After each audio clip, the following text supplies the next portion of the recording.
I'm Dr. Jaime Blandino. I'm a licensed clinical psychologist here in Atlanta. I work with adults, individuals who are experiencing everyday stress to chronic stress to traumatic or extremely stressful life experiences, either from childhood or in adulthood. I have a special interest in working with people who maybe not only have trauma, but who are also struggling with or identify somewhere on the sexuality and gender spectrums.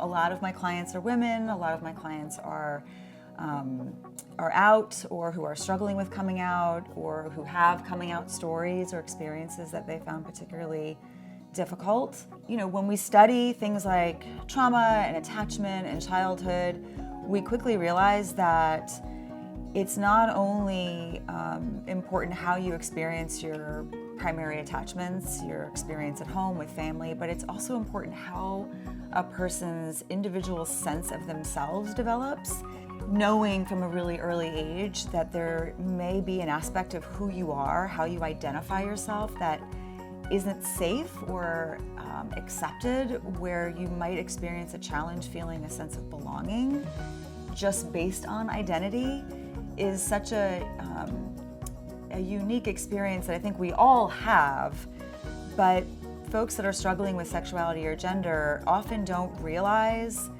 that it is a really critical, essential biological need to feel safe in exploring who they are, to feel like they have safe others who can reflect back to them their innate goodness and lovability and worthiness. That is something that ultimately is questioned at some point in development, is such a uniquely and deeply hurtful experience that I've always felt interested in helping people navigate that and kind of come back to themselves when they've maybe learned over the years that who they are at their core is not okay in some way. And this is, I think, one of the most exciting things that we're really starting to understand as a culture, is that sexuality and gender, these are fluid constructs for some people. Not for everybody, right? Some people will tell you, I've always known, or I've always felt this sense of difference inside, and I didn't know how to understand it, or whether to express it, or maybe I did know and I just decided to keep it to myself because it wasn't safe. And then some people, just don't really have that either natural curiosity or an invited curiosity, right? That we kind of learn and absorb through the environment, through our relationships, what is and is not okay to be curious about. And so for some people who come out later, it never occurred to them. It was never kind of offered as a possibility. It wasn't normalized. It certainly wasn't something that was asked about, right? We make an assumption all the time that our children are going to be cisgendered straight individuals. And so we don't think to kind of inquire or invite our kids to really go inside or to observe, what their experience actually is. So as varied as I think it can be, I think most people have had generally a similar experience growing up where it just wasn't asked about and it wasn't a thing that was encouraged to even explore.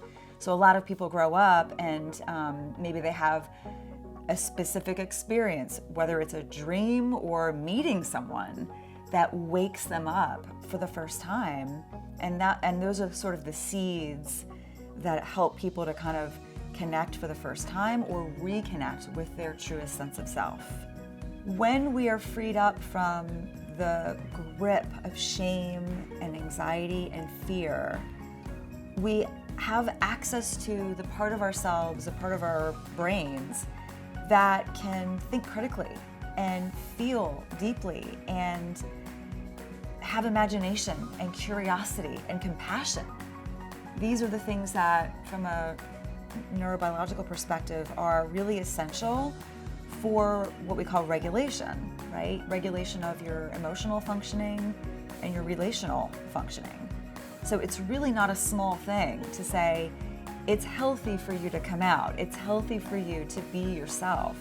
It's going to inform virtually every aspect of your life if what you want is a truly fulfilling inspired, creative, connected life.